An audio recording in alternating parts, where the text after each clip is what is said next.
been great to have you in the course. I love seeing your active engagement, participation. You're really adding a lot. So I appreciate you having you there.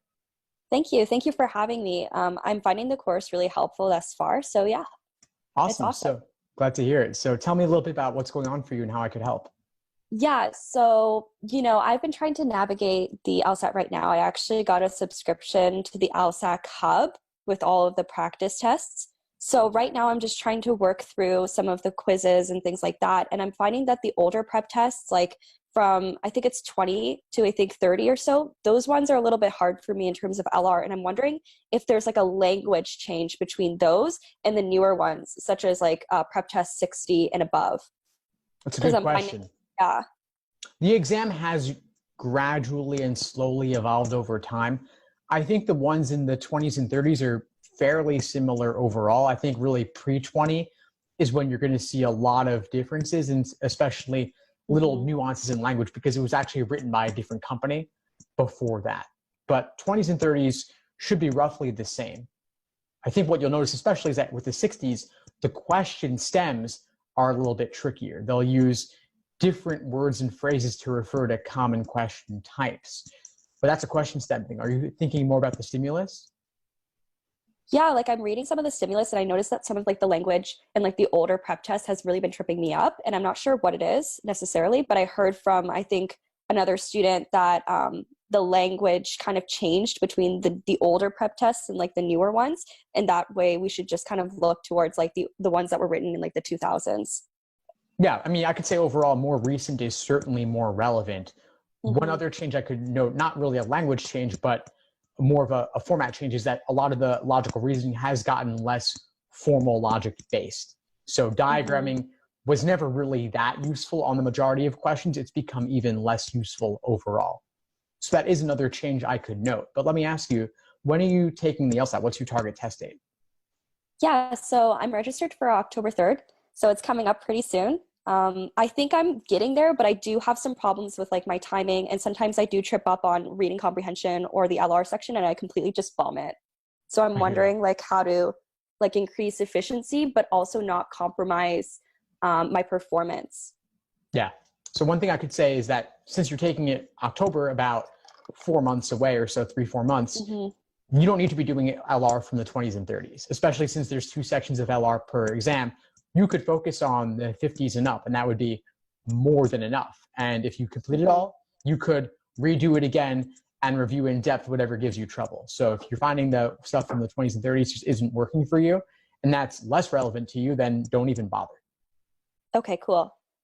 That sounds really good, actually. Okay. Do you also recommend taking like prep tests now? I know that it's 3 months away, but I'm wondering if I should also be working on my stamina and taking like the 4 sections right now, all in one sitting, or am I going to burn myself out if I do that?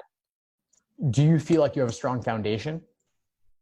I think in certain sections, like I'm not doing time sections because I find that when I do timed, that's when I start to burn out. So I've been doing like the law sections, games, as well as the reasoning. I've kind of been able to do like 2 or 3 sections in one sitting, but I can't seem to do the fourth one. So yeah. Well, you don't need to do 4 in 1 sitting back to back. Of course, you Hmm. do get a break. And so, assuming October will be in person, not an online LSAT Flex, you'll have 3 sections back to back, short break, 2 more back to back.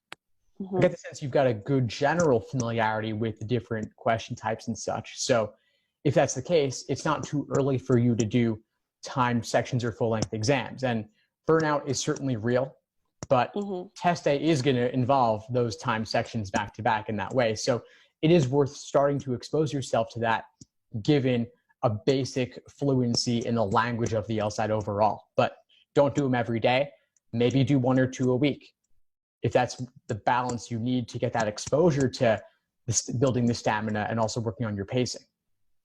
Yeah, definitely. Because I'm just wondering, like, how often I should be practicing a day. I do know that I have like your schedule, and I have tried to alter that to work towards my schedule so that it fits nicely. But I'm wondering, like, if I should be practicing like 1 to 2 hours, or if it should be more like 3 to 5. Well, what are your other obligations?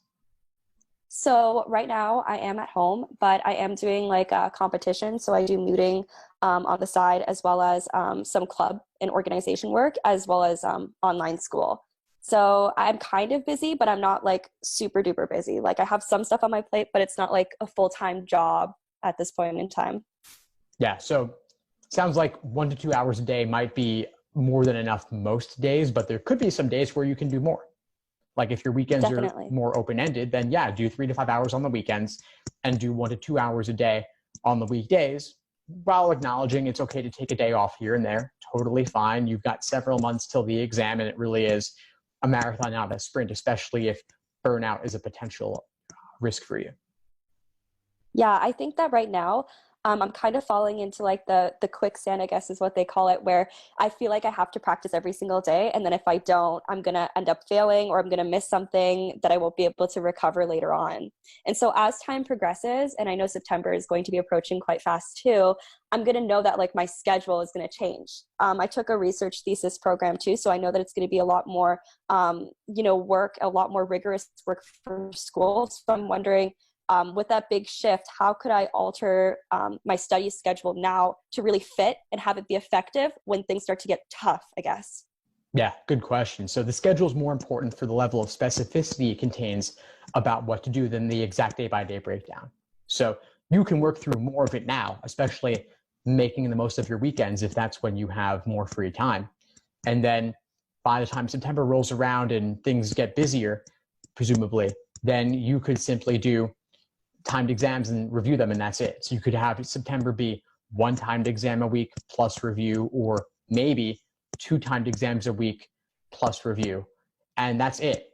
By that point, you've already got the foundation. You've already worked on your pacing strategies a bit. It's just a matter of keeping the stamina up and maintaining that flow so that test day, October 3rd, is like just any other one of the dozen plus prep tests timed sittings you've done up to that point. Okay, that sounds good. I also have some questions related to the actual law school admissions process. With everything related to like COVID and all of the schools like kind of taking a different approach, I guess, to their programs. I'm wondering, how is that going to have like an overall effect on the application process this fall? And are they potentially going to open up maybe something in the winter where we could apply later on, so that we are able to kind of have more like room of whether we decide to apply to law school? If things change, then we can kind of, alter that schedule, I guess. Yeah, sure. So with the caveat that I'm not Hmm. super well versed in all the details of the Canadian process specifically, I'll just speak based on my Hmm. general knowledge. And as we discussed, we can look into the Canadian specifics later, maybe get some of those professionals to offer their insights on that. Overall, I don't see COVID having too much of an impact on the admissions process specifically, because they all can work remotely quite easily. They've been doing that up to this point. They can review applications remotely as well. Where it does have an Yeah. impact is if it impacts the number of applicants. And what we might, Yeah. so that's the biggest impact. And for the cycle that's finishing up now, it may lead to a reduction in the number of students choosing to go to law school, which may lead law schools to pull applicants off the wait list even later in the cycle. What could Wow. happen for Okay. you? Yes, that's what we see. That's not affecting you though. That's the previous cycle for you. Oh, I see. So like the people before would have probably been affected by this because people are pulling out. Oh, I totally get it. Yeah, because I'm a little bit concerned with, this summer, for example, that could have been an opportunity to like work and, get some experience, right? And so there's a huge gap in that resume right now where it's like, most of the things are online. I know like my last semester, even though I did very well overall, I'm afraid that COVID may have an impact on the way that the law school admissions process will view my grades, and maybe say, oh, well, maybe they're higher because of COVID, because she was able to work in a remote location. So it might have been easier. So I'm wondering, like, will, my grades or the activities that I do at this point in time and throughout this COVID situation have an effect when I'm applying for the fall term? Well, that's a good question. So they are understanding of Yeah. all of that. They're well aware that COVID has an impact, and if anything, they're more impressed with whatever you've done during COVID, because maybe you Yeah. could argue it's easier to do everything remotely, but for some people, it's a major disruption. And so I think Yeah. overall, they're going to just take all of spring semester and summer with a little bit of a grain of salt. You could get a quote unquote free pass if things don't go that smoothly for whatever reason. And if you have a gap Yeah. on your resume, totally understandable. Tons of people's internships and jobs got canceled. Totally fine.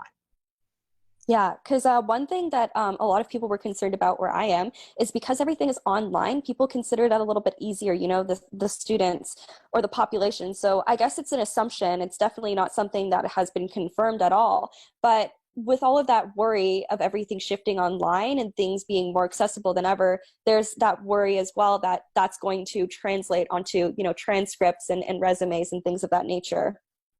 Yeah, I honestly wouldn't worry too much about it. And just simply, if you're concerned, you could write an addendum, but if there's nothing particular to be talking about there, then I wouldn't feel obligated to write an addendum simply because of COVID, because everybody has their own way that COVID impacted them, either to help them or to hurt them. And admissions will understand that. But ultimately, at least in the American context, it is primarily numbers driven. And so they're going to want to see the numbers regardless. If someone's GPA wasn't as high as it could have been, maybe you take some more classes to balance that out, or you put more work into the LSAT side of things to boost up that number. And the last thing I'll say about the admissions impact that is related to your cycle, so those who are applying in fall and winter 2020 to start law school in fall 2021, is there may be a spike in applications just because the opportunity cost is lower. People don't really have much else to be doing, possibly with career growth. And so they might want to go to law school to wait out any recession or depression that could happen, hoping that things will get better 3 years from now. So that is a possibility. Yeah. But whatever the impact is, of course, getting the higher numbers is the best thing you can do. Right. So let's just say that, with the LSAT, I don't want to be a Debbie Downer on my side, but if I don't score high on that and I wanted to focus on my overall cumulative GPA, let's say I don't get in this round, am I able to kind of take another year off for graduation, extend it, and then get a higher cumulative GPA? Is that something that you recommend? Or would you recommend just focusing on the LSAT and really just trying to get that high mark and balance it out with a moderately high GPA?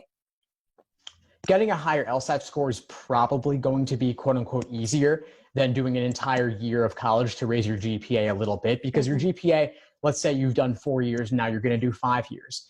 That extra fifth year is only going to then be 20% of your GPA. Even if you rock it, it can only pull it up so much. But retaking the LSAT, even let's say you've only taken it once, hypothetically, you take it a second time and a third time, through luck alone, you could do a few points better. And that would have a much larger impact than the 20% increase in most cases I would expect. So I would say you're probably going to get more bang for your buck with the effort you put into retaking the LSAT, whether you increase through luck alone or through additional studying and understanding and such, or let's say you did a flex exam administration versus a digital LSAT administration, maybe that would have some differences there too.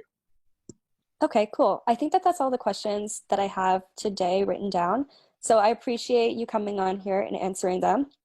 Of course, I'm glad to help. But before we sign off, what would you say is the biggest insight you got from our call today? Okay, just kind of hearing about how COVID is going to have an impact on my cycle and what kinds of things will kind of come out of that. I think that's really important to know, as well as, understand going into this process. Awesome, Jasmine. So, well, thanks for chatting with me, and I'll see you in class soon. Yeah, thank you so much. Thanks for tuning into the show. Please subscribe if you haven't done so already to be notified of new episodes as I release them. And feel free to reach out if you need anything at all as you move forward with your prep. I'm happy to help however I can. In the meantime, I'll wish you all the best and take care.